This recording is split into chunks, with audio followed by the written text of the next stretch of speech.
Hello ସାଙ୍ଗମାନେ, ଜୟ ଜଗନ୍ନାଥ। ଦେଖନ୍ତୁ ଆଜି ଆମର ଭାତ ହେଉଛି, ପଖାଳ ଭାତ, ତା ସଙ୍ଗେ ଏଠି ମାଛ ଭଜା, ପୋହଳା ମାଛ ଭଜା, ତାପରେ ଭାକୁର ମାଛ ଭଜା, ତାପରେ ଶାଗ ଭଜା, ଏଠି ଲେମ୍ବୁ, ଲୁଣ, ରସୁଣ ଆଉ କଞ୍ଚା ଲଙ୍କା। ଏ ଆଜି ହେଇଛି ଖାଇବାରେ। ଦେଖନ୍ତୁ ଆଜି ଏସବୁ ଖାଇବାରେ ହେଇଛି। ଆଉ ମୁଁ ଏଇଠି ବସି ଖାଉଛି।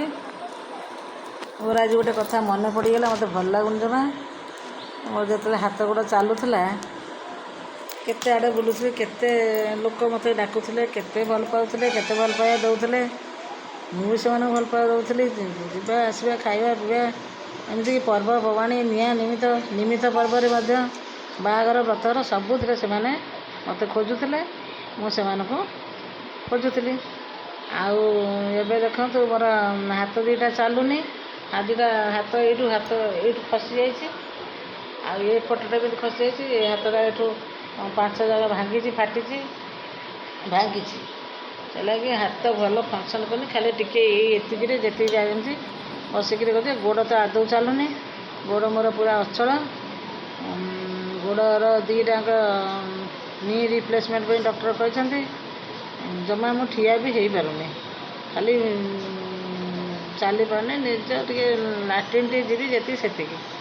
ଆଉ ଏ ଦୁନିଆଟା ତ ଆପଣମାନେ ଜାଣିଛନ୍ତି। ଆଉ ଦୁନିଆ ବିଷୟରେ ବା କ'ଣ କହିବି। ଏଠି ଯେତେବେଳେ ସ୍ୱାର୍ଥ ପୂରଣ ହେଇଯାଏ ନା, ସେତେବେଳେ କେହି ବି ପଚାରିବେନି। କିଏ ନିଜ ସ୍ୱାମୀ ହେଉ, ଝିଅ ହେଉ, ପୁଅ ହେଉ, ଭାଇ ହେଉ, ଭଉଣୀ ହେଉ, ସାହି ପଡ଼ିଶା ହୁଅନ୍ତୁ, ସ୍ୱାର୍ଥ ପୂରଣ ହେଲେ କେହି ପଚାରିବେ ନାହିଁ। ଏ ଦୁନିଆଟା ବହୁତ ସ୍ୱାର୍ଥପର।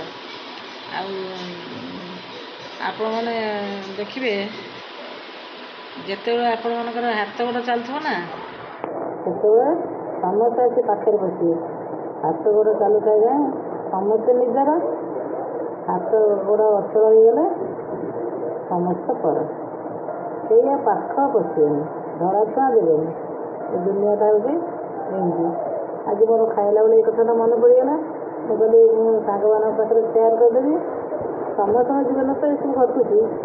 ଆଉ ମୋ ଜୀବନଟା ସୁନ୍ଦର ଅଛି ନା, ମୁଁ ଲେମ୍ବୁ ଟିକେ ଭାତରେ ଚିପୁଡ଼ି ଦେଉଛି, ଲେମ୍ବୁ ଚିପୁଡ଼ିକିରି ମୁଁ ଖାଇବି। ମୋତେ ଲେମ୍ବୁଟା ଭଲ ଲାଗେ, ଦହି ବି ଭଲ ଲାଗେ।